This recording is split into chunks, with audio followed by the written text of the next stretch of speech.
This is the FRC Roundtable, coming to you all the way from Minnesota.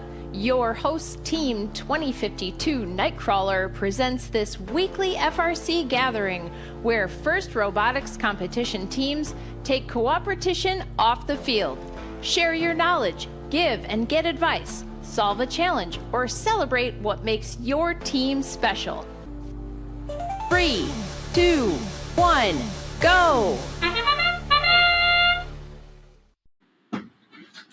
All right, recording has been started. Welcome everyone to the final roundtable of 2024.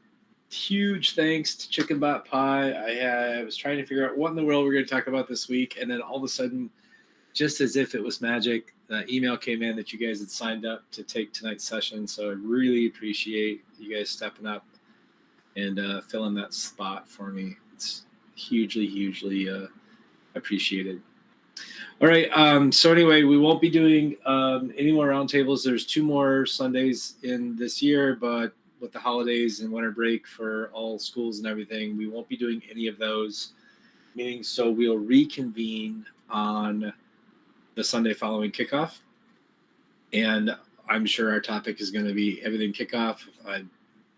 It's not on the list, but I'm confident that's what we're going to be talking about. So we'll plan to do a kickoff roundtable when we reconvene in 3 weeks. Other than that, the floor is yours. Take it away, Emilio and John. You introduce yourself, please. Tell us what we're going to learn about tonight, and go right ahead. Hi, I'm Emilio. Today we're going to be kind of going over ChickenPlanner's the ChickenPlanner open source project that Team 4082 has been making. We showcased a demo of it at the mini trials roundtable, actually at the Metronics roundtable, the one after Metronics, and we're just going to be going over what we've added and how you guys can use it, and also help add things to it and make it an open source project. Also, I would just like to say we have our programming captain, John and Emilio. Wants to say hi? Yep, that's me. Is my microphone working? Okay, cool. Yeah, I'm the programming captain, John, and I'm gonna just kind of leave it up to Emilio to talk about, since he's been kind of the lead guy working on all this stuff. So yeah, you guys are in for a pretty good presentation. Okay. A little bit of spoilers there, but so what we're going to be kind of going over today is just like a showcase of the app, kind of going over all design philosophy when making it, explanation of the code, and how all future goals and how you can join in and help us achieve them and make it like really kind of community-led thing. So I guess without further ado, I'll just be showcasing the app real quick. So this is the ChickenPlanner app. It is currently written in Java and using Maven. I'm just going to run it real quick.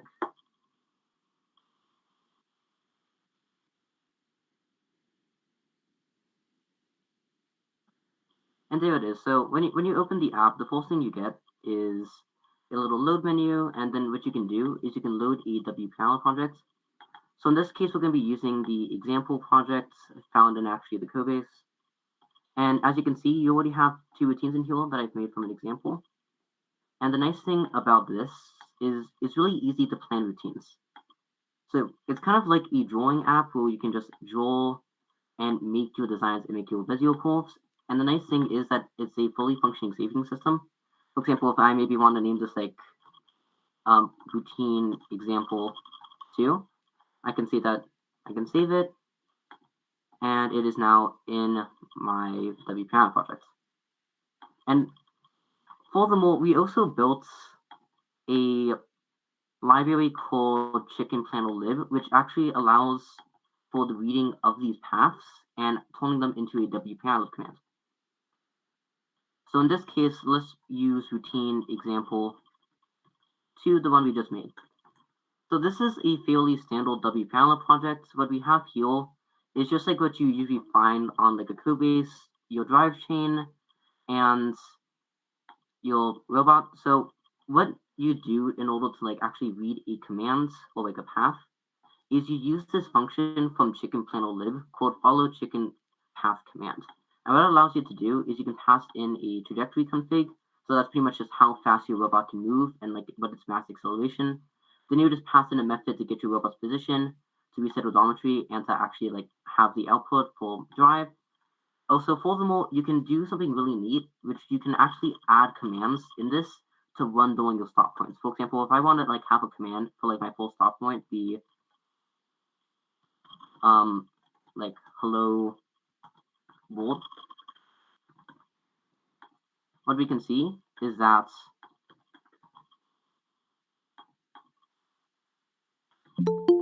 when we actually simulate this routine example 2,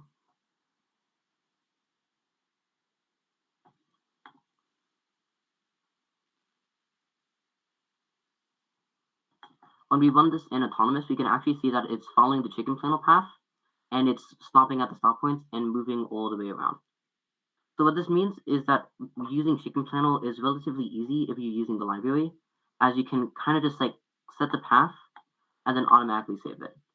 So for instance, if I wanted to maybe say I want this path to be moving more closer to the side, maybe like doing like an L motion, and I also want to have like another stop point there, that's really easy. I can just overwrite the save and then go back to wplanner and just resimulate the code again, and then everything will have been updated accordingly, and then you can actually see that it will follow the path. So if we just simulate it again and press autonomous, you can see that it's just following it nice and easily, and it's stopping at all the stop points.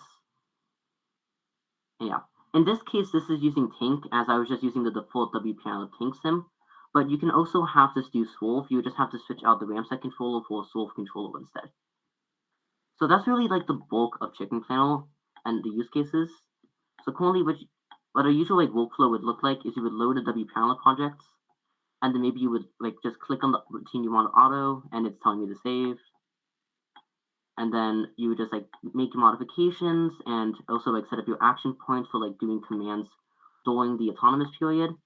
And then you would just save, and then you would go into wplanner and have your follow chicken path command along with everything you want to run. And as you can see, it prints out hello world when you actually get to the stop point. So really to define the design philosophy we had when working on this was kind of just like basing the app all around Bézier curves.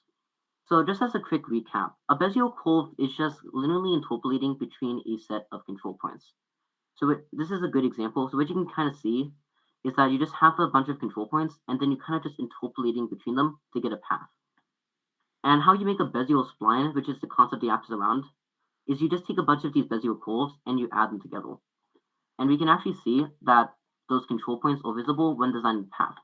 So each one of these is a cubic Bézier curve with the control points just here. For example, this would be control point 0, control point 1, control point 2, and control point 3. And the reason this is really nice is it not only gives you a lot of control, but you can also make really complicated paths. And this is the same way vector drawing tools, like for example, like the vector drawing tool in Photoshop works. So it's really intuitive to that. Kind of like what we were seeking for when making the app was to make it feel like you're making a drawing program, but for robots. So as you can see, that's like really was the design philosophy, just basing everything around this concept of just kind of like you're drawing a Bézier spline, your robot's following this curve, and you can specify certain things to happen on that spline.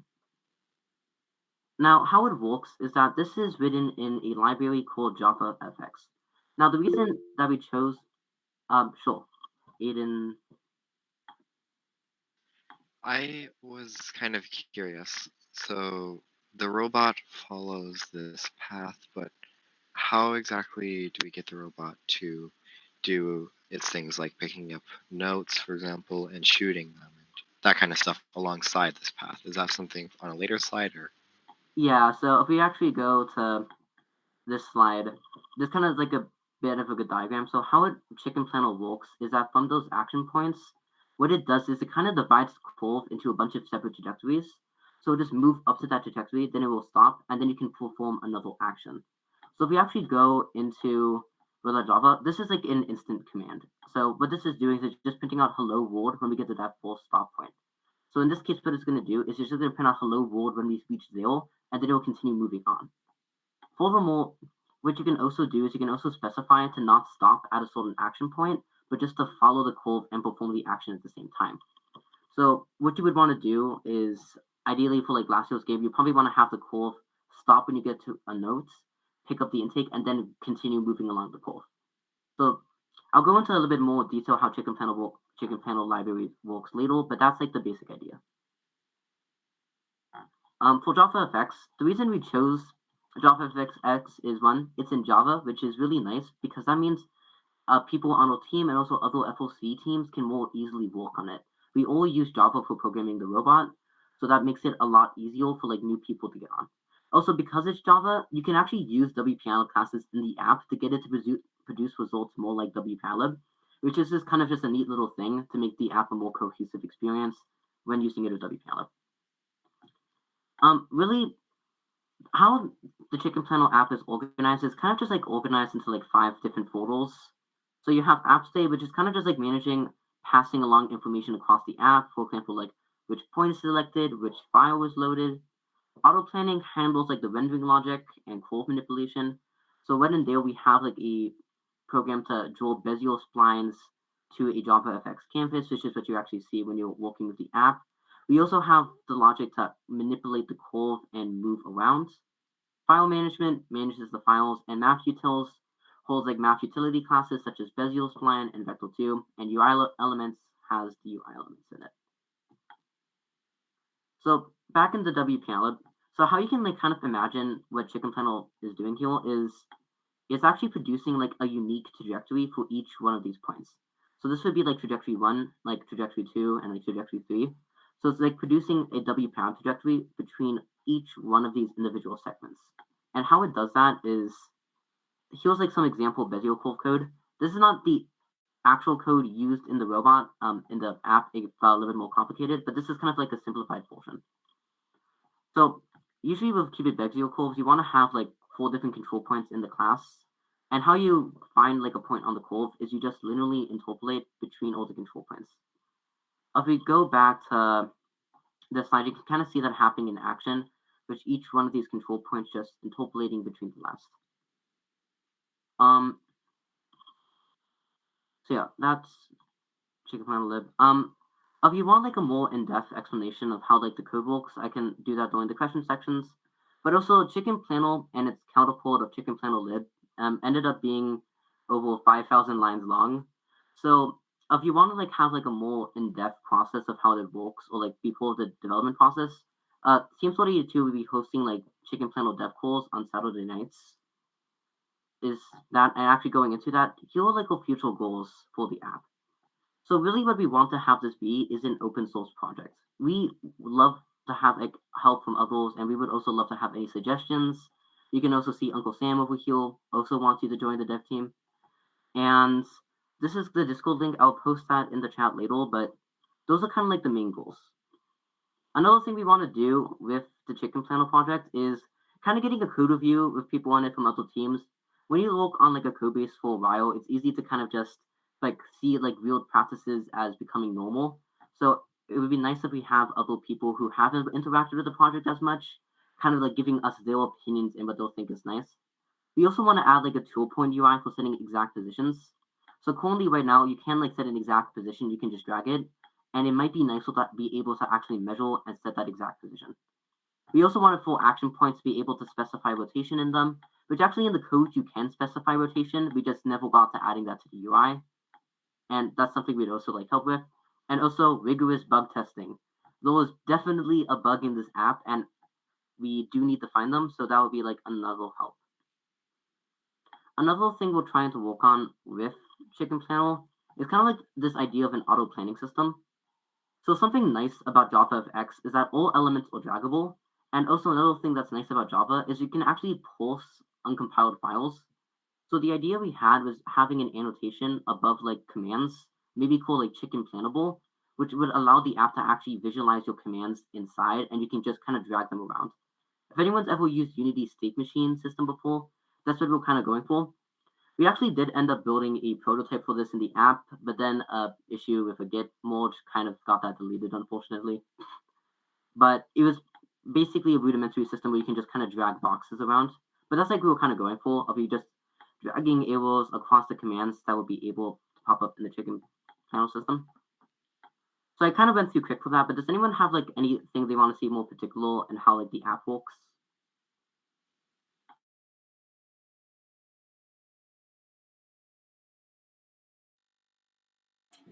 Emilio, can you go back to the instant command that you created? Does that run at the end of the path? Is that what that's for? Yeah, so actually the nice thing about that is let's just go to because we're using routine example 2, I'll just use this one. So if we go into that and actually open up wplanner, run over here, what we can kind of see is that with this instant command, it actually runs at that point. So maybe we can have like this first one be like 0.1. And then you can have like another command specified for the next action point, like 0.2. Oh, I see. Yeah, so that's how you can actually like specify action points to happen. So if we actually run this and we just and we check the output, we can actually see that when we get to that first action point, 0.1, 0.2, and 0.3. So that's how the action point systems works. And this is like just a nice helpful library that we made that allows you to do this. All you have to do is just type in what you name the routine, and then just pass in like your robot's mass acceleration and your robot's max velocity plus its position and like a method to reset odometry. And then ChickenPlanner lib will actually handle everything else for you and do the scheduling, the trajectory following, and of course having these action points do commands.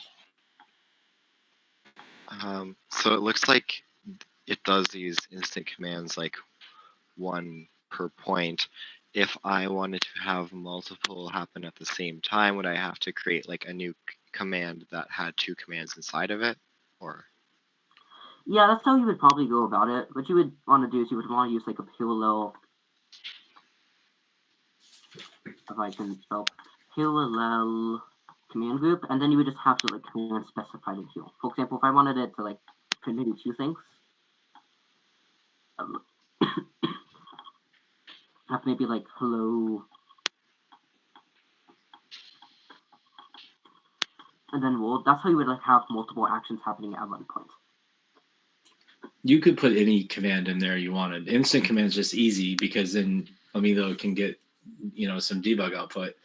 But you could make a custom command that would run your intake and your indexer at the same time. You could do exactly what Emilio has done here with a parallel group or even a parallel deadline group, and run multiple things at the same time. You could use a sequential command, and run one thing and then run the next thing, which would allow you to do with a wait as well if you want there to be a delay.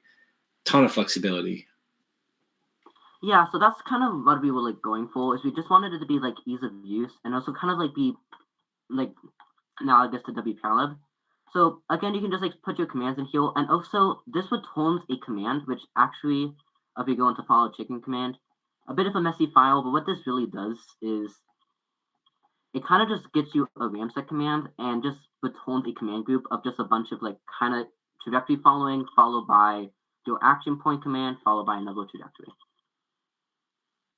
So that's kind of like the logic behind ChickenPlanner lib. What we ended up doing is we ended up putting all the classes needed for this into one single file, which is a bit of a long file, but the benefit of this is that if you want, you can just copy paste this into your own project and be easily able to start using WP ilib and ChickenPlanner. Anybody have any more questions or like want to see any more demonstrations? Emilio, we ran into, so my mini trials groups, we had 2 robots for mini trials, and one used ramset command and the other one attempted to use ramset command and ended up just doing timing on their driving. And the reason why the one group gave up on ramset command is that ramset command can't go backwards, can't do a negative path. At least that's been our experience. Have you found, so the front of your robot has to be the direction your robot drives when the match starts, when you're using Ramset. Have you found a way around that? Or is it just truly be careful what side of the robot is the front if you're doing tank drive and therefore you're using a Ramset command? So that's like one disadvantage of tank is that you can't do that. The reason I'm doing a Ramset demonstration is because coincidentally, Ramset is the only W Parallel project that has a built-in sim. So this is like an example W Parallel project. It's the Ramset controller example, who I just added on ChickenPlanner lib. If you actually end up having a Ramset command do like a backwards motion, it will end up just kind of like going like this and doing like kind of like a poking motion until it gets facing backwards, which isn't ideal. So it's not really a way around that because just how Ramsets work. The only way you can possibly do a negative path is just by having it rotate backwards and then still doing it, which isn't really Ramset. In actual practice, you'd probably be using ChickenPlanner lib with Swerve. I just chose to use Ramset for this as it was like a default W Parallel project. Got it. Yeah, the visualizer makes this so much easier. That completely makes sense now. It hadn't occurred to me that there isn't a simulator for Swerve. That totally makes sense why your demos are all Ramset. Yeah, I scrolled through every single W Parallel project, and I'm really surprised that they don't have an example Swerve sim. They only have an example tank sim. I have a question then relating to Swerve. I know that you won't be able to show the simulation of it, but the last time we talked about this, were you able to put in the orientation of the robot at the start and beginning of the or maybe at each of your action points when you're doing your drawing of the curve? Yeah, so what you can do is, this wasn't added to the UI elements yet, but this was added to the code. So pretty much you can just like set a rotation radians here. And what that would do is, the nice thing about Swerve trajectories is that you don't have to be careful with the rotation. Currently, how we set it up so that Ramset would follow it is that at each one of these points on a curve, it would just get the derivative of that, and then it would just get the magnitude of said derivative, which in fancy terms just means just face forward on the line. But with Swerve, you can actually have much more freedom of rotation. So what we ended up doing is that, let's say this is like facing like upwards, and this is like facing downwards. It would just pretty much just kind of set the rotation values to be like a kind of just like interpolating between those two on this line. So this would just be like slowly toning down all the way up to there. And how it would do this is it wouldn't actually like, it would look at action points. So you can just like set an action point down here and like down there. And then if you like set different rotation values, it would just like kind of loop between them. We have to add that to the UI. I didn't get to adding that to the UI as I was focused on getting ChickenPlanner lib done. But that's one of the things we would like help with, as just kind of keeping the UI elements clean and also adding more features like that.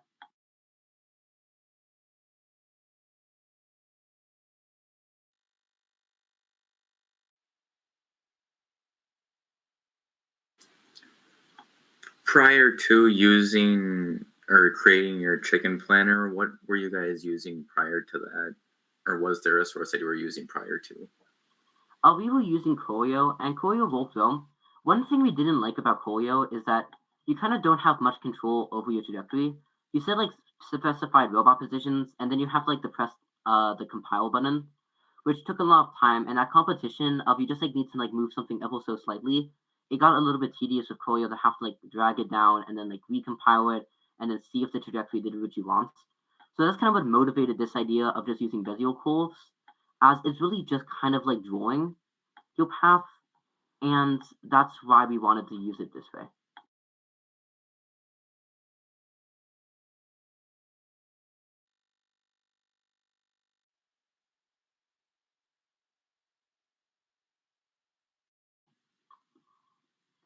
Any questions on like the code base in particular, like anything you guys were curious on how it works?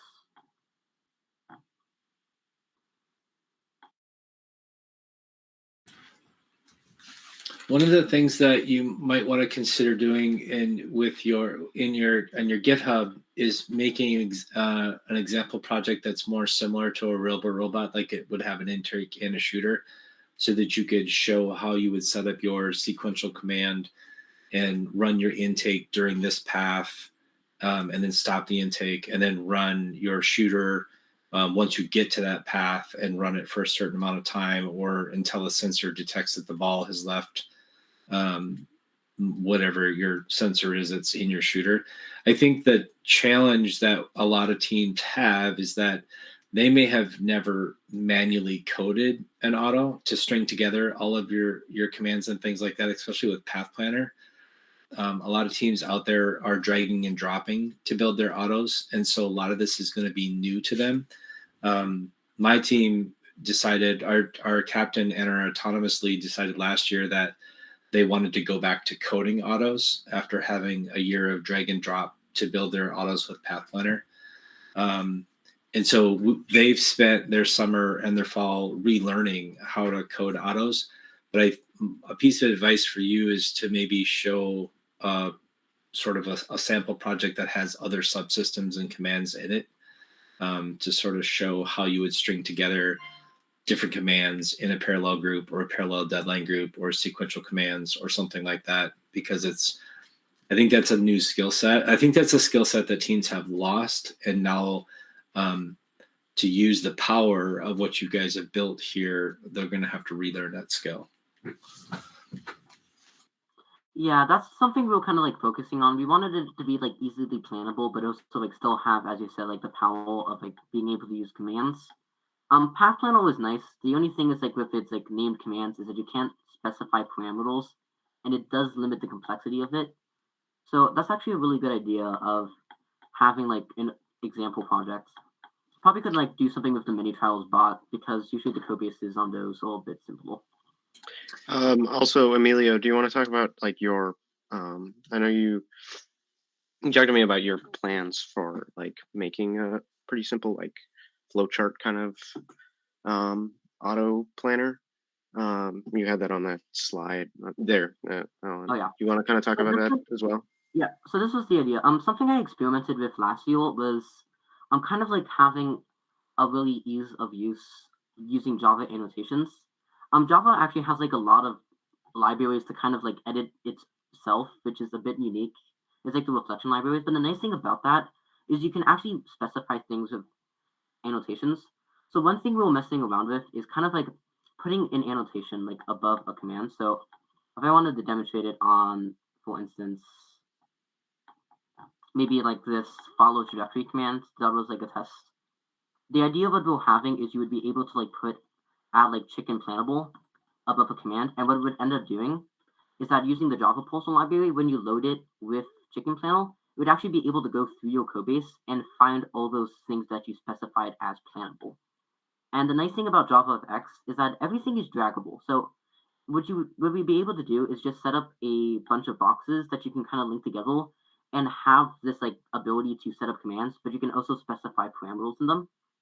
So if anyone's ever used like Unity State Machine System, which I can like pull the diagram up real quick, this is kind of like this idea of like Unity State Machine System, something similar to this, albeit a little bit simpler. But that's what we were kind of going for with auto planning, because with Path Planner, it's kind of like difficult to like see what your autos are doing. But we thought it would be nice if you can actually make your autos by kind of just like dragging boxes and like linking them together, a little bit like block code, but more kind of like a graph was our idea. And pretty much as soon as we do all kind of housekeeping tasks of just kind of getting the code base set up, because again, it's over 5,000 lines, there's albeit some bugs in there probably, so we want to like make sure we iron those out first before we start working on like another big system like this. But that's like kind of like the end goal of maybe like this year, just to have this auto planning system really done and working well.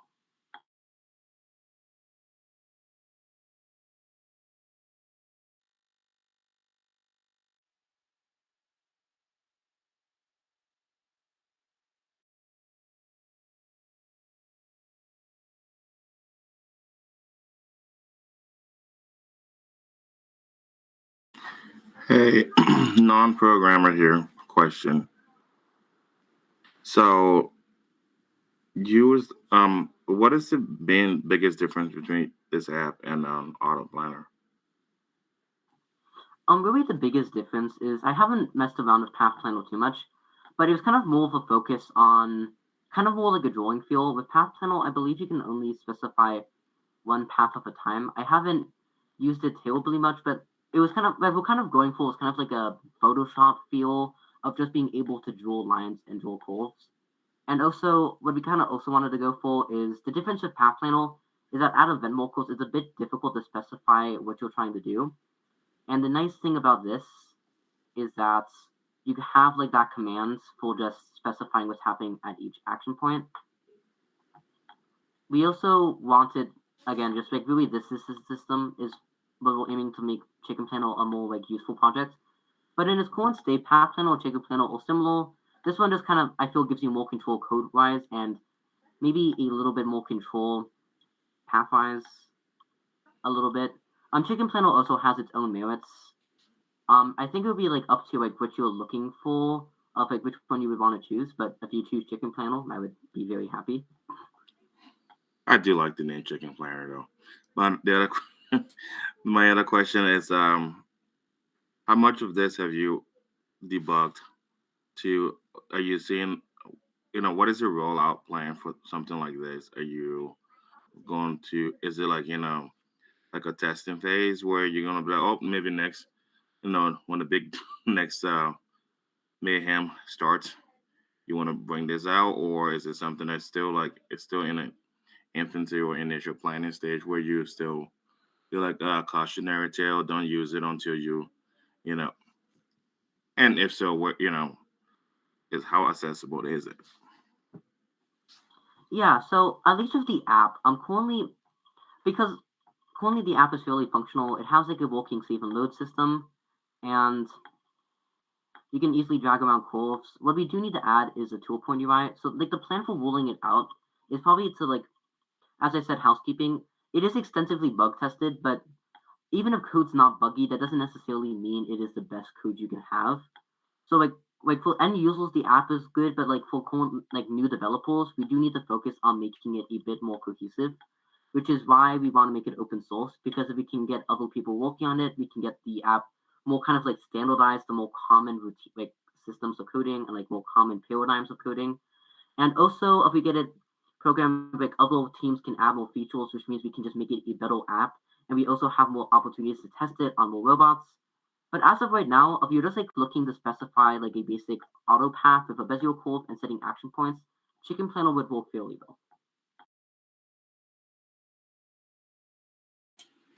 I think what's appealing to me about ChickenPlanner right now is it was frustrating for us last year.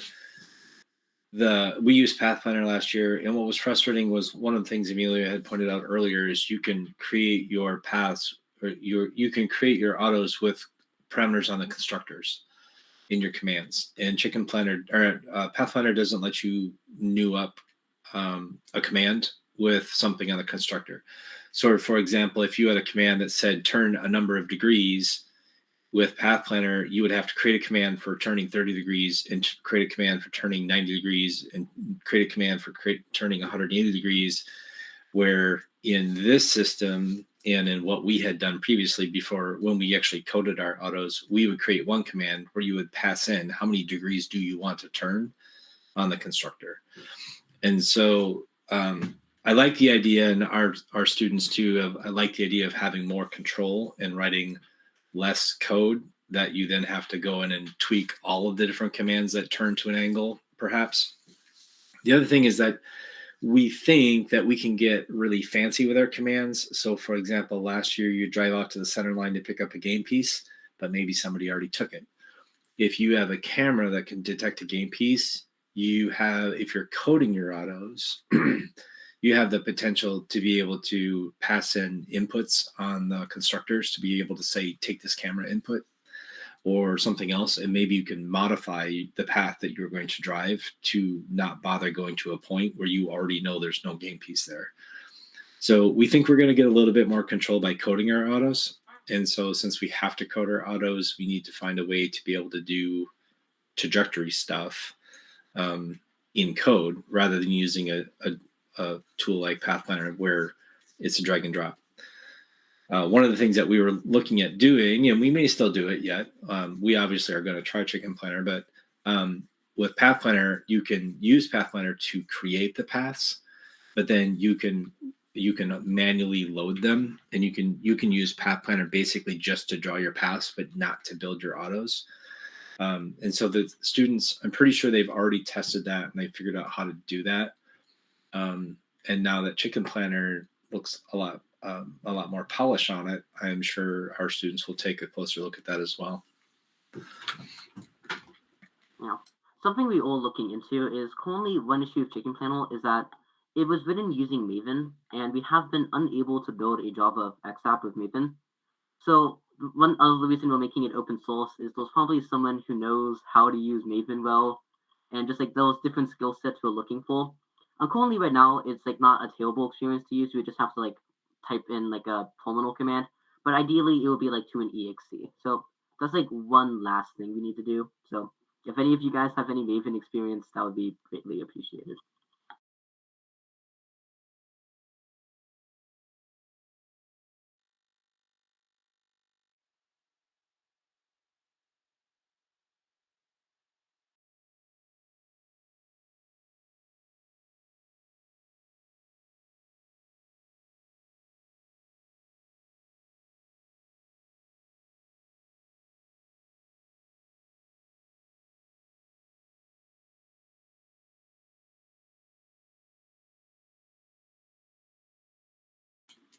Well, do you guys want to fill time with anything else? I mean, I think you've done an excellent job here presenting this, and I think we've asked all the questions there are to ask. I know that you guys really are looking for some help. I will certainly be trying to encourage my students to get some help.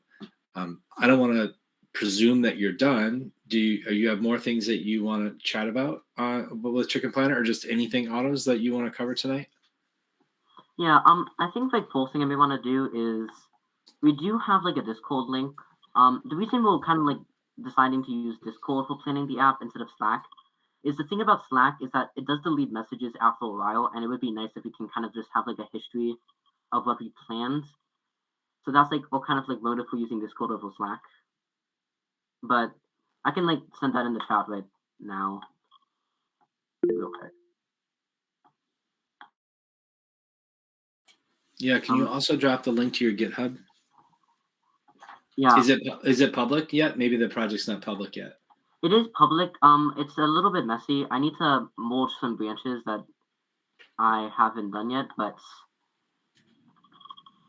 it should be. I'll be putting like more instructions on how to use it. Probably like later this week, but if you guys like want to like be looking through the code, and if you ever want to like send me a message on Discord, I'll be happy to explain how that works. But yeah. My next question is: are you planning to manage bugs and feature requests using GitHub, or are you planning to do that at a different place? I think we're all going to be planning to use it during GitHub because GitHub's issue tracker is a really nice feature. Yeah. And the thing is, like, people who would be interested in like doing features requests probably are also programmers who have experience with GitHub. So it seems to have like the most ease of use to be just using GitHub for that. Yeah, I agree. That makes a lot of sense.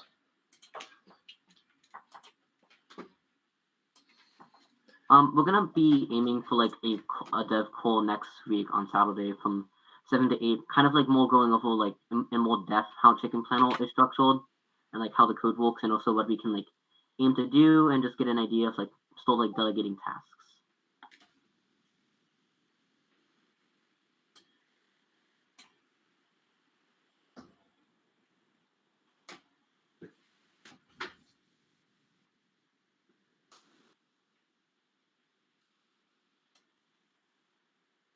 Well, I think I may have joined your Discord. I'm not a very good Discord user, I will admit. I'm reluctantly on Discord for a couple of different things, and every time I go in here, I have to relearn what I'm doing. Anyway. Yeah, that's why I don't use it very much for anything else, because I feel like every time I click on something, I'm probably in the wrong place, and I'm like, okay, I'm out. I know how to get a hold of you guys. You guys may have to give me give me some technical support here if I can't get this in. It looks like I'm in, but it won't load messages, so I don't know what's going on. You have joined Civil QHQ, right? Yeah, that's me. Yeah. Excellent. Personally, this is the first time I've opened Discord in like several months as well. I just thought it would be a better use case over Slack. Yeah, no, I totally get it. There's definitely a use case for Discord and a use case for Slack. Yeah, I don't have a problem being in here. That's fine. It might take me a minute to relearn the Discord. All right. Well, anything else? What else you guys want to chat about tonight?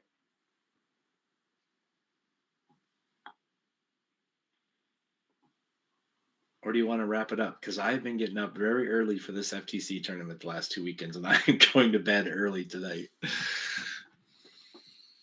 I got a quick question before you go to bed, Scott.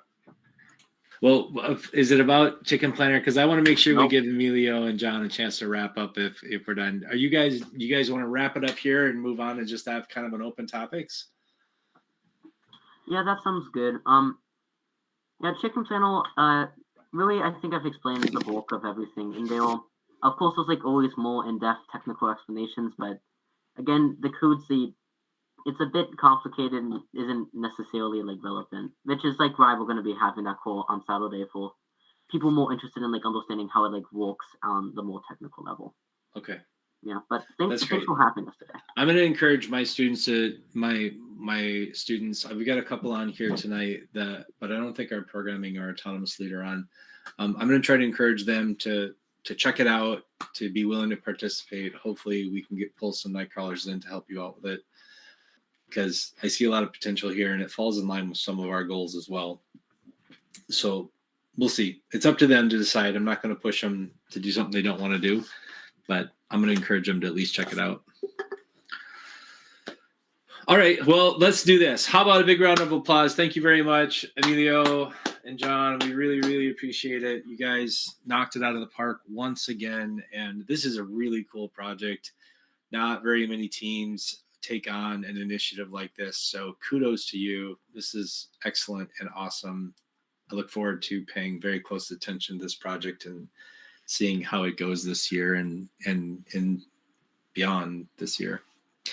All right. So with that, let's open it up. Jeremiah has a question. So let's just do a little open topics here for the next half an hour or so, and then we'll wrap it up. Go ahead, Jeremiah.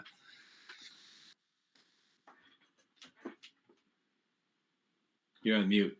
Yeah. There you go.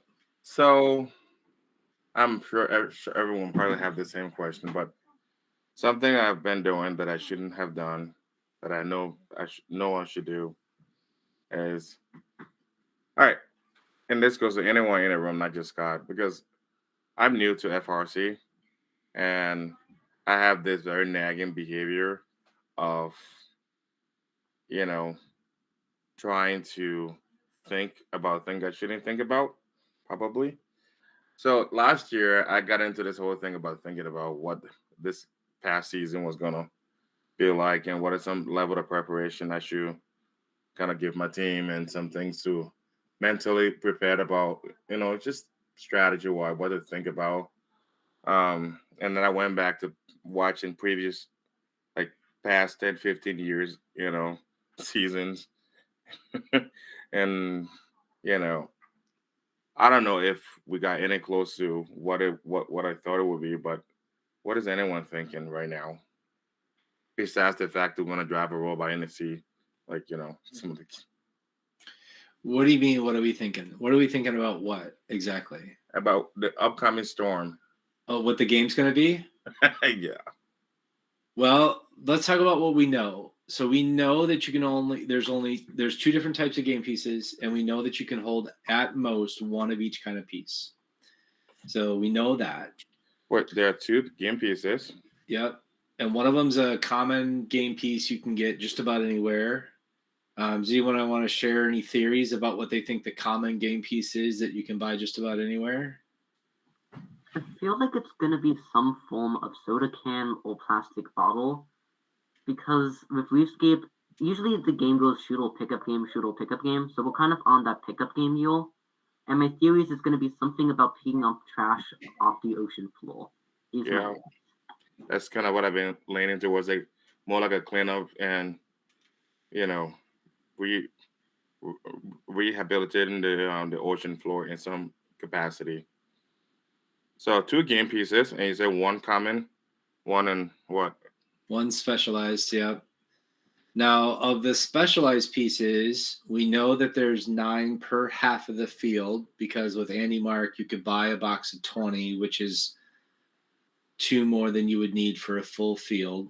And you're going to do you get 1 or do you get 2 in your KOP? I think you might get 2 of the specialized pieces in the KOP. Maybe it's only 1, but we know that there's 9 on each half of the field. So if you want to have all of them for a potential auto, which seems silly because the chances of 1 robot picking up all 9 pieces is crazy because you have 3 robots, but you might pick up 4 or you might pick up 5. So you're going to want to have at least, if you're going to do crazy big autos, you're probably going to want to have 5 or 6 of those specialized game pieces.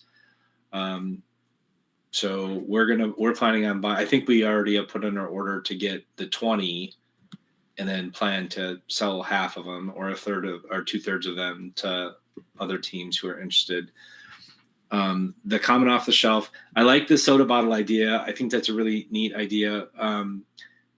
During the at-home edition in 2021, when there was the game design competition, Nightcrawler did it was called Maritime Mayhem, and our game submission was picking up plastic bottles. I think they were 2-liter bottles, plastic bottles and rubber ducks. And so if that's what it is, that'll be awesome, because that was our game design ideas, picking up trash and then rescuing the rubber ducks. And you had to kind of sort them and put them in 2 different spots. So I saw someone post on Chief Delphi, they thought it might be a 5-gallon pail. That would be a very interesting challenge. And it would maybe make sense too, since you can hold 1 of each. Maybe you would put the odd shaped thing in the pail, 5-gallon bucket, and then you would move the bucket, and you could move 1 or either of them individually. So I thought that was a really interesting idea. Sports balls are pretty uniform, like official size soccer ball, official size volleyball, official size basketball. Those are very uniform things that you could get just about anywhere. So it'll be interesting to see what that uniform thing is, but I've heard those suggestions. We know that the bumpers are going to be complete bumpers all the way around the robot. There's going to be no frame cuts, right? Isn't that true? I think they changed the bumper rule this year, where last year you could have only a 1/2 inch gap, and this year I think it's 1.5 inch gap. That tells me that there's no frame cutouts. So it'll be a complete all the way around the bumper, which means that we're going to be doing intaking probably over the bumper. I would be surprised if the game piece this year was so small like last year that it could go under the bumper. So I'm anticipating it'll be an over the bumper intake for whatever it is we're picking up. Anybody else have any theories on things? I know that we have a bumper talk planned. It's already on the schedule for January. Has anyone done any bumper research? You need to talk to my wife, who's on 2530. She's like bumper queen. She's looked at every possible solution and what materials and how you cut them and how you adhere them. And she's not on this call, but maybe I can link you up with her. Because honestly, I think the bumper rules have changed. Yeah. And you could do lots of different materials, but the thickness of your bumper compared to what you do to adhere it to your robot, because you don't need 3/4 inch plywood anymore, whether you use steel or aluminum or plywood or whatever, I think is really interesting. I think probably, though, at least on our team, we're going to plan on going with regular plywood and maybe a little bit thicker bumper, because we don't want to change too much. It's going to be difficult to revise the whole thing in 1 year. And I don't think they're going to let us go super fast and bump into each other as fast as we did last year, because that's a pretty raucous game. So I imagine it's going to be more pick and place and precision than racing really fast. But I I will hook you up with my wife, because honestly, she has gone to a couple of manufacturers to figure out what you can get for foam, whether you put them horizontal or whether you put them vertical, or whether you put something that's a little bit more squishy on the inside as opposed to the outside. I think it's a really interesting, thing to think about. But I think for this game, probably not going to be the biggest deal. It's going to be precision and probably pick and place, and going super fast and bumping into each other is not going to be as big as last year. That's just my own personal opinion. Well, I think you're right about pick and place, but if you have to full cycle the field, then it will be very fast. Yeah, it could be fast. Yep. Yeah. Yeah. And the other thing too with that, when people have to run full cycle, also part of the issue my team ran into initially at our initial matches was not another team. It was you hitting the field elements.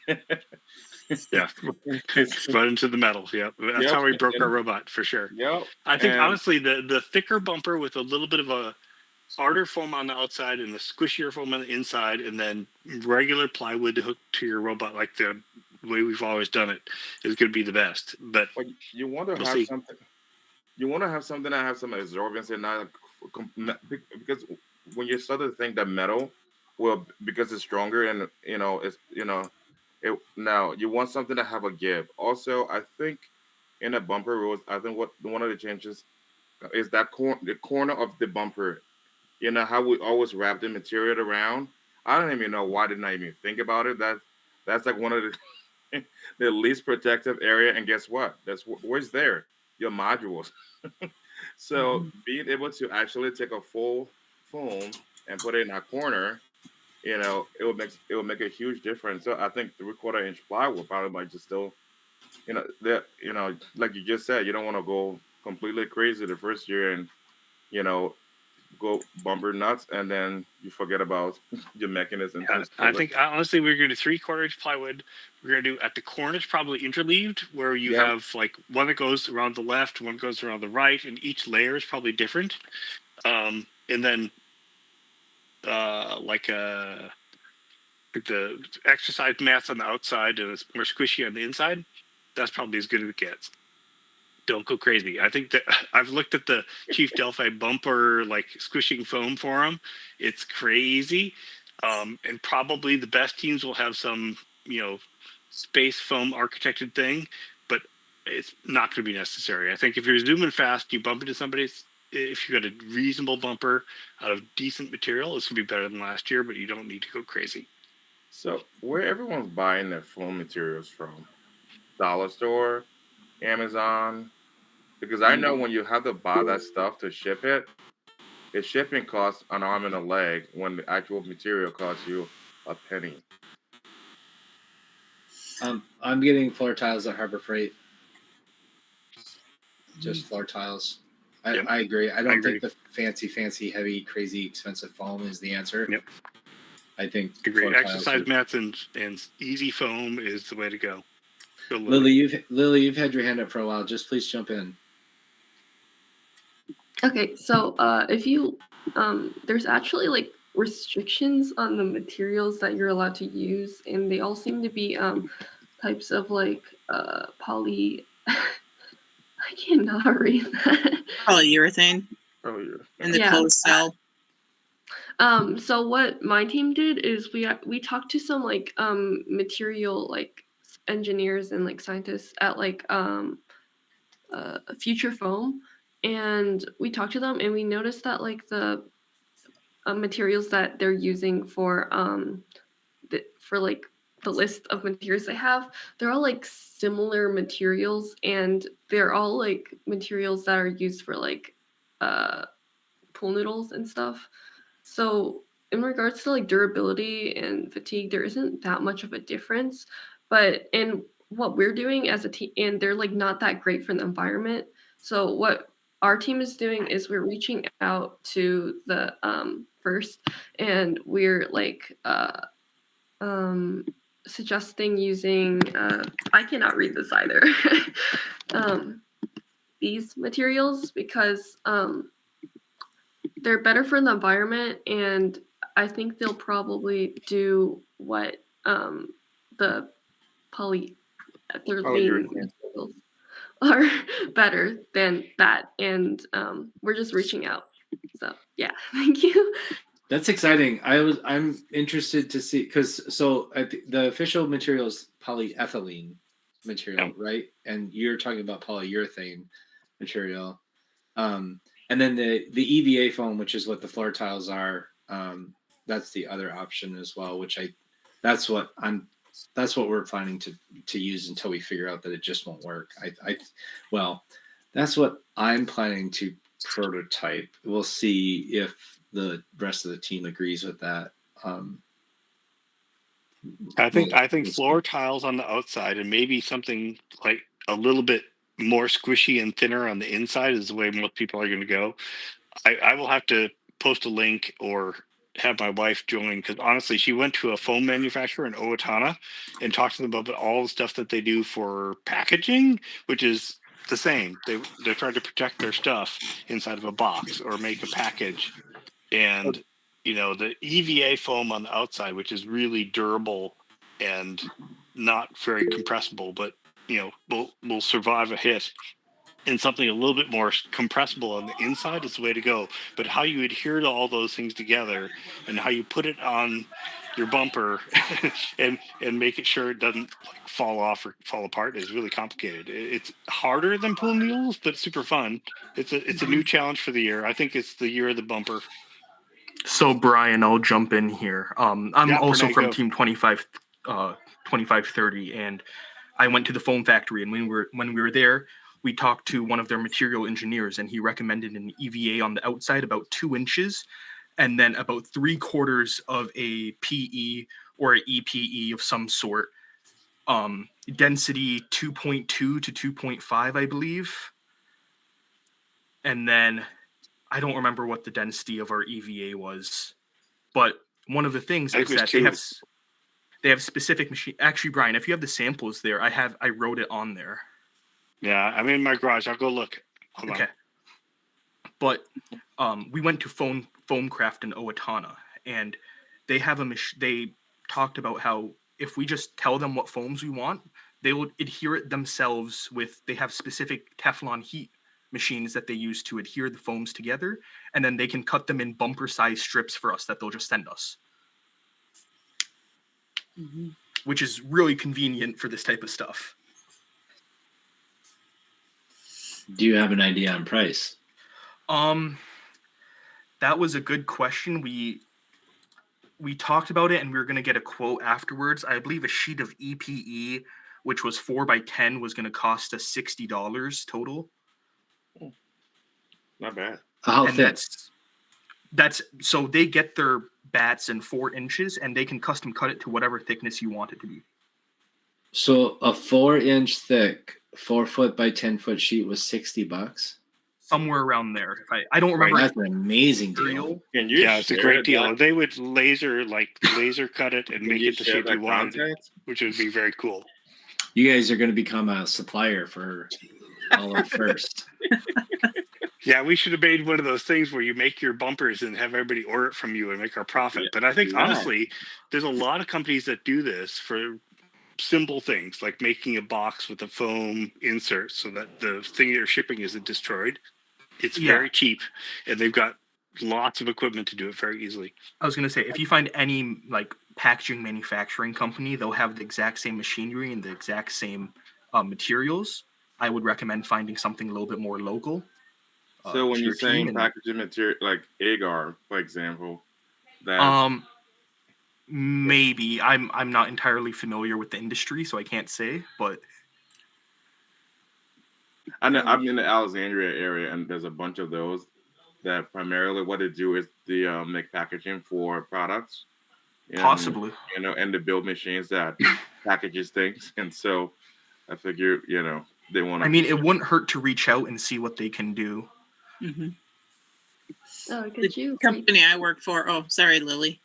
Could you write the company name in like the chat? Yeah. I can write it down. Thank you. Yeah, they were basically very excited that some robotics team was interested in what they're doing. Yeah, they were very excited to meet and us. the materials are super cheap. It's the labor, so cutting it out to the right shape is interesting and difficult. But they could do that pretty efficiently for a lot of teams. But if you just want a material, they've got tons and tons. Yeah. And a lot of these companies will keep that stock on hand, so you don't have to pay the shipping prices. You just have to pay the material prices because they order it by the truckload already. So if you just buy one sheet off them, you're going to get it much cheaper than just ordering it online. So, Dr. B, you said your wife said something about, taking a layer, putting it on the inside. What are you talking about? Really, like. So I think honestly the easiest thing to do is put a more squishy foam on the inside nearest to your bumpers, which we're just going to probably use plywood like we've always done. But you can use something that's not a pool noodle, that's a little bit more compressible. And then on the outside, you layer foam like 4 inches thick or whatever, however tall your bumper is in the shape of your bumper, and glue them together as a layer that's sheeted from bottom to top that matches the same thing, and that is like not breakable. It's super duper durable, and the force gets compressed over the whole area and is very, very durable. So I think something like this, which is super squishy on the inside, and the foam tiles that you'd use for a gym floor on the outside, and whether you cut it with a bandsaw or whether you cut it with a laser or whether you cut it with a knife, doesn't really matter. It doesn't have to be perfect. But I think it's going to be very easy to make something much more robust than we used to have. So it probably like 2.5 inches on the outside and 1/2 inch of super squishy, and then the whatever it is, whether you're going to use plywood or some other material to attach to your robot, it's going to be really, really durable. We started last year with sort of so-so bumpers and got them destroyed and rebuilt them for both Worlds and State, and they were awesome.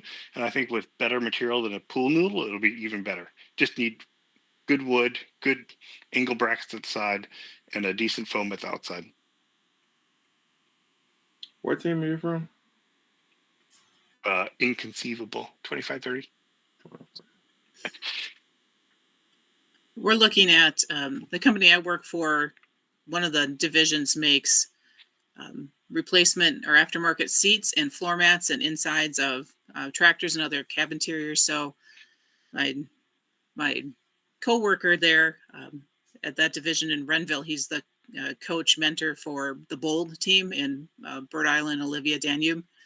So he's talking to some of the manufacturers that we already work with and see what they might have. And there's possibility, depending on what gets used, there could be things that we might be able to just pull out of the scrap pile that are already being cut off from other projects, and then kind of a little bit of a reuse and recycle, tying in with the theme of the year saving things and avoiding waste or finding other places to put it is something that we're looking at. And that's one of my biggest struggle with FRC is a lot of these very not so eco-friendly materials that we use, and we use in a huge quantity.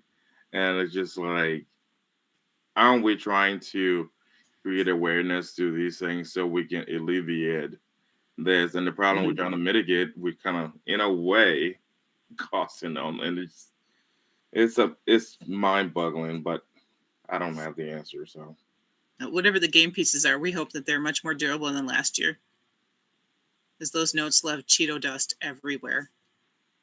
Just annihilated those notes. So I just checked the schedule. We have a bumper talk already scheduled for January 26th. So I think that is going to be, we're going to have hundreds of people on the call. Amanda from 2530 will be there. Yeah. John Stratus signed up to give this talk over a month ago. So as soon as bumpers was announced, John came in and put that on the calendar for week 3. I'm guessing that's what that is. Build week at the end of build season week 3.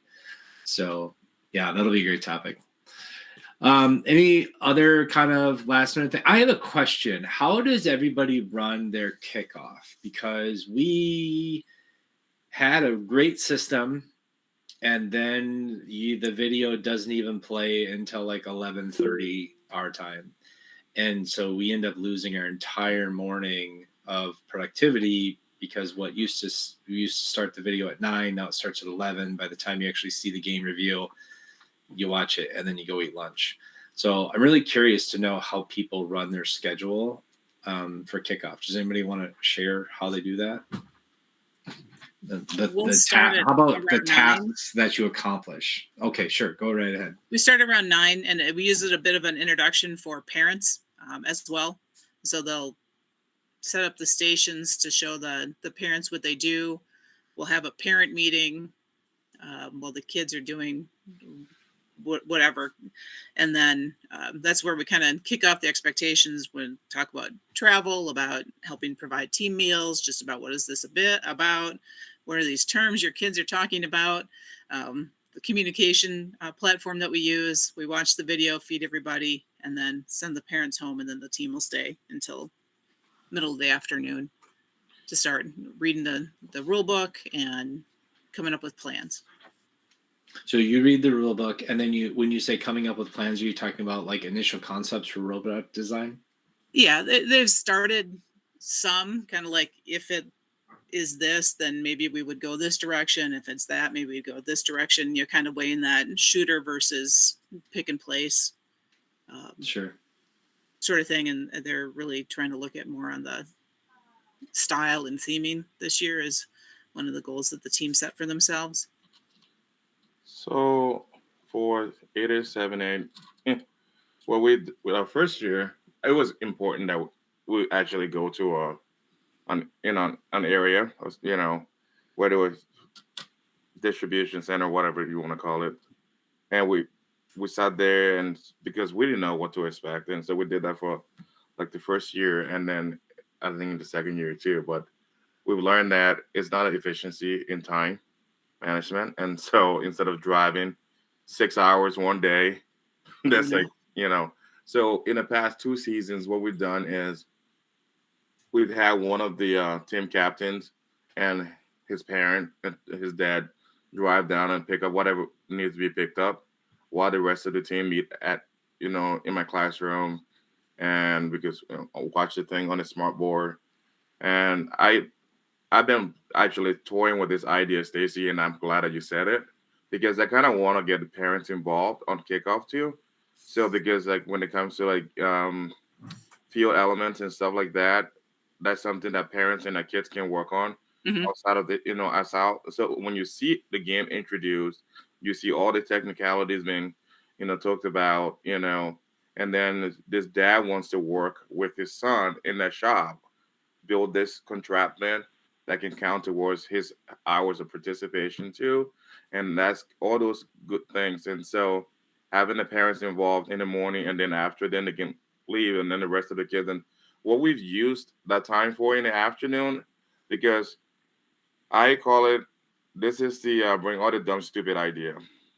I like them all because, what may seem like a dumb, stupid idea, you might actually have to bring you might have to take this idea and refine it, and with this other one eventually at the end of the day, and then you're like, oh yeah, it kind of morphed together from one person's dumb idea to the other person's. Go bring your toothpaste. Sorry, go bring your toothpaste. Go get the toothpaste. Go brush your teeth. That will help you in the morning. Sorry. Nope, that's the other job you have, right? Yep. I will help you in the morning. But anyway, the idea is why the game introduction is fresh in their minds, why they sitting there. I bring a whole stack of white computer papers and just read there. I'm like, if you're thinking it, put it on paper. Don't tell me. I don't want anyone talking to anybody for like the next, I think last year I was like 30 minutes. I don't want to hear anything from anyone. Just put anything on paper.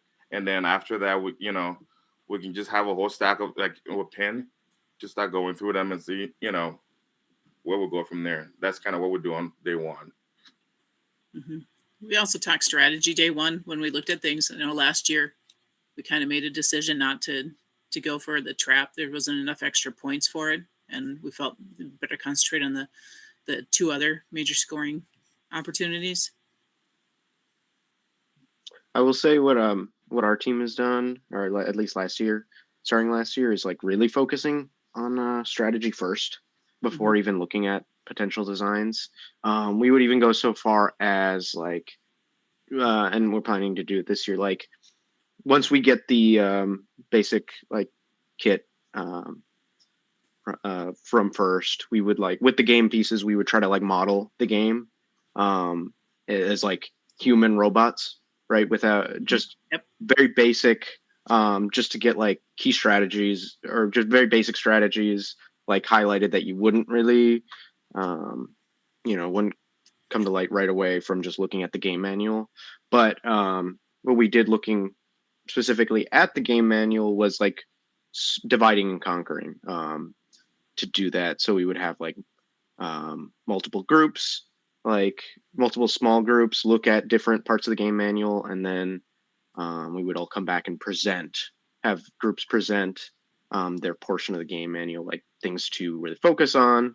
And then after we've kind of decided or started brainstorming on some strategies, like last year, like you said, with the trap, whatever, we would then start thinking of design, but really lock down on those strategies first. They did kind of grid out the field too, and kind of like space, and that's kind of to your point, John, where they decided that guided the design then based on the busyness of the field and the structures. They decided that going low enough to fit under things, so that gave you your upper tolerance for the bot, and being able to navigate and bring the drive team in to kind of get their input on that too, because they're the ones who need to navigate around all that stuff. And last year there was just a lot on the field to run into or maneuver around. John, are you doing your human simulation on Saturday, on the first day, or are you doing that later in the week? I'm pretty sure we're doing it on Saturday. We would do that like either I can't remember what we did last year, but I think it might have been we watched the video, we went to lunch, and then I think we read the game manual and then did the human thing, but I remember it was on the same day. And I believe that's the plan this year. We used to do. Oh, go ahead. Sorry, Emilio. Adding to what John said, at least like the human like kind of game playing really just makes it appealing what kind of like this game is going to be like. For example, like with this one, if it's a pickup game, you'll be able to kind of like see that like point you pointed out. Maybe it's not going to be as aggressive. Of just like that kind of just really gives you a good idea of like what this game is being like. And I personally found, at least on my introductory, you and the team really useful for understanding how FLC is going to work this season. Yeah, I agree. I think cycling really becomes apparent when you do the human simulation. Giving an idea of where the traffic patterns are going to be is pretty good when you do that type of thing. We always used to do human simulation on the same day, but that was also, we were done going through the manual by lunchtime. Now we go to lunch, we come back, we read through the manual. By the time you would get the floor taped out, it's kind of the end of the day already. So I don't know. We still haven't decided. We know what we're going to do up until like 2:00, and we're not sure what to do past that, because we're trying to decide, well, do we need to give people more time to like noodle on what are the rules and what are the ways to score points before we do that human simulation? Do we really want to even think about design concepts before we've done that human simulation? So right now, the whole schedule change really has kind of screwed up our process, and so we've got a couple of different ideas, and we still haven't. I don't think we've settled on what it is we're going to do for the last 2 to 3 hours of the day.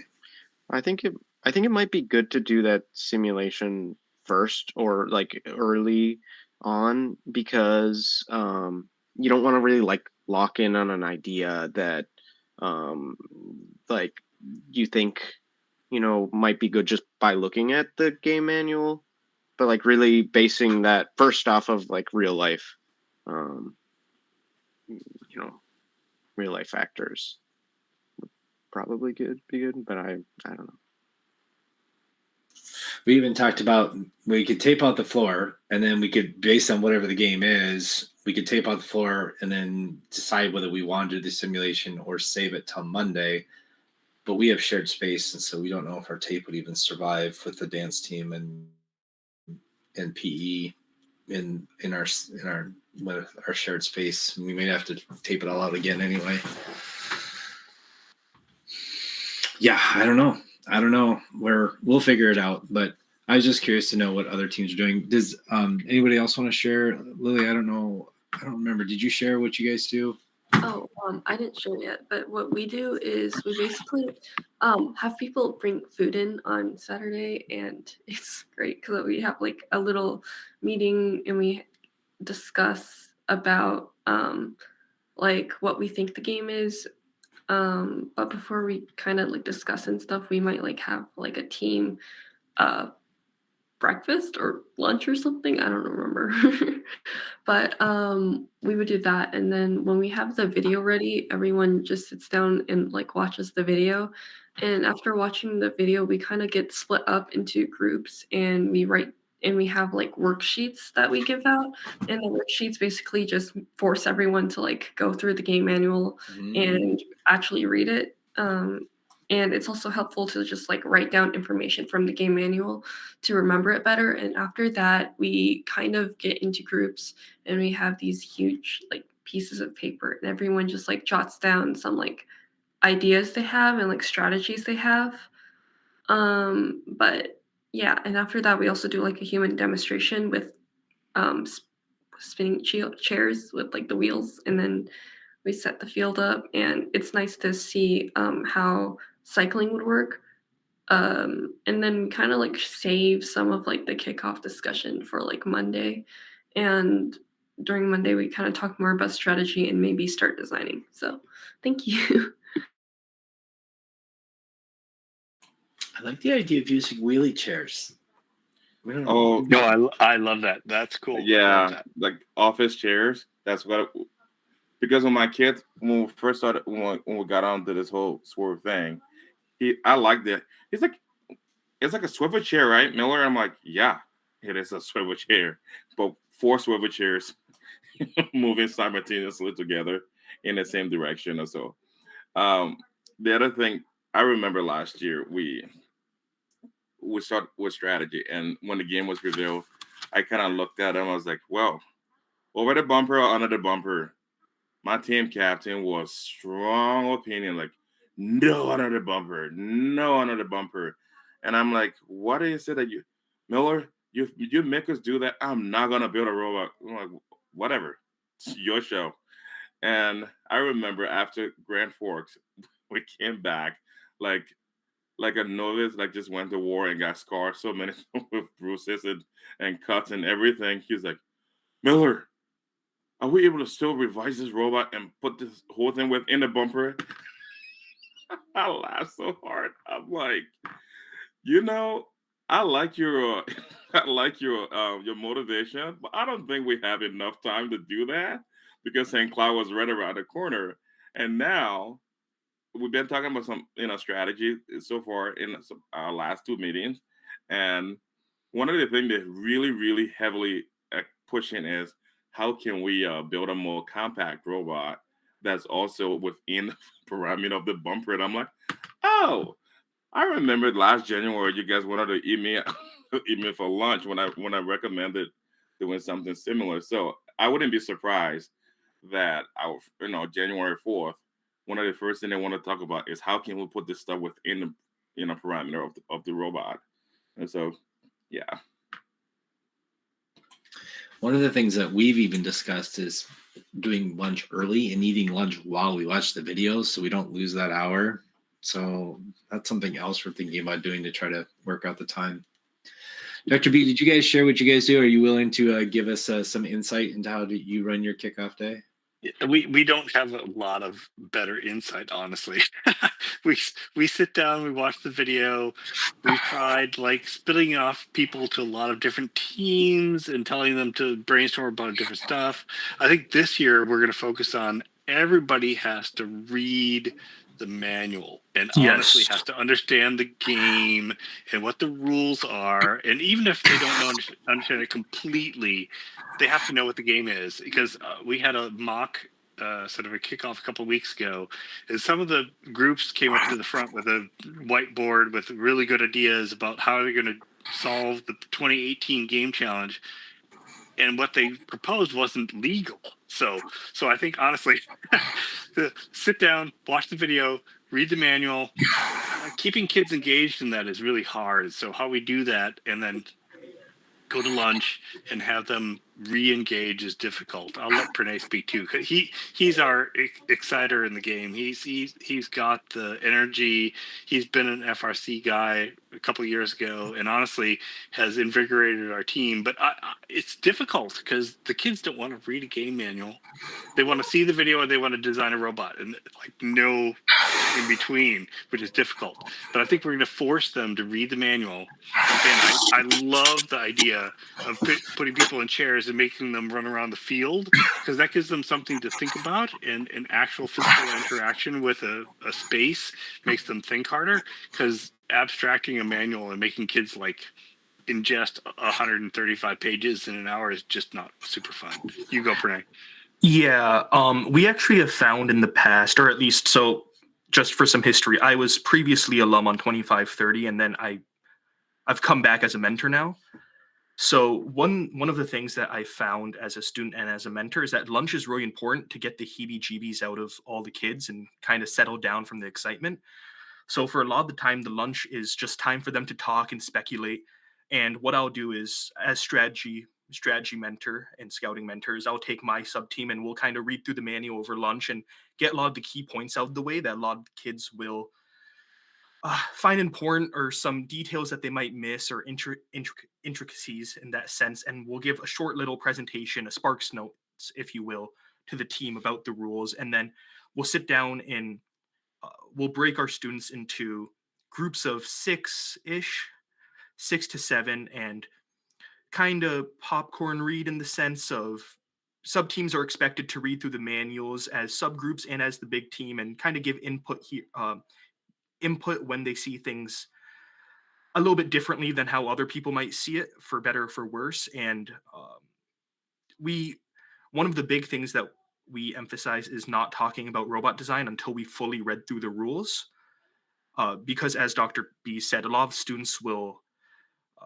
come up with improper or illegal strategies or designs. And one of the big things I'm going to be pushing this year is, or I have pushed, I should say, is making sure we fully understand strategy before we kind of dive into robot design. And that goes from everywhere from understanding our capabilities and some time-based analysis on scoring and all of that, and also alliance analysis and seeing what's effective and what's not effective in terms of a full court assault, I guess is the best way to put that. And a lot of what you guys have already said is kind of applicable to what we're doing as well. But we normally wouldn't start strategy and design until Monday, so we don't meet Sundays at all. So we would spend almost all of Saturday on rules.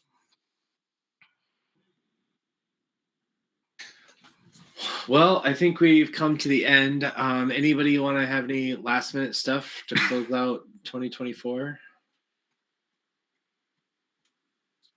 All right. I'll make sure my wife is here for bumpers. Yeah, bumpers.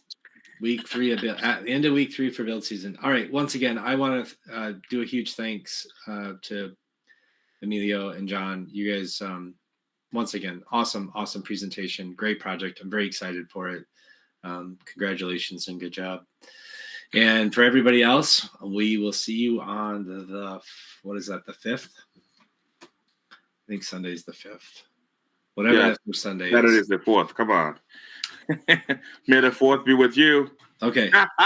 So I'll see you guys. It's not May, but it works. I will see you guys on the 5th, and there will be no shortage of things to talk about. So Everyone enjoy your break, enjoy your holiday if you celebrate, and have a good one.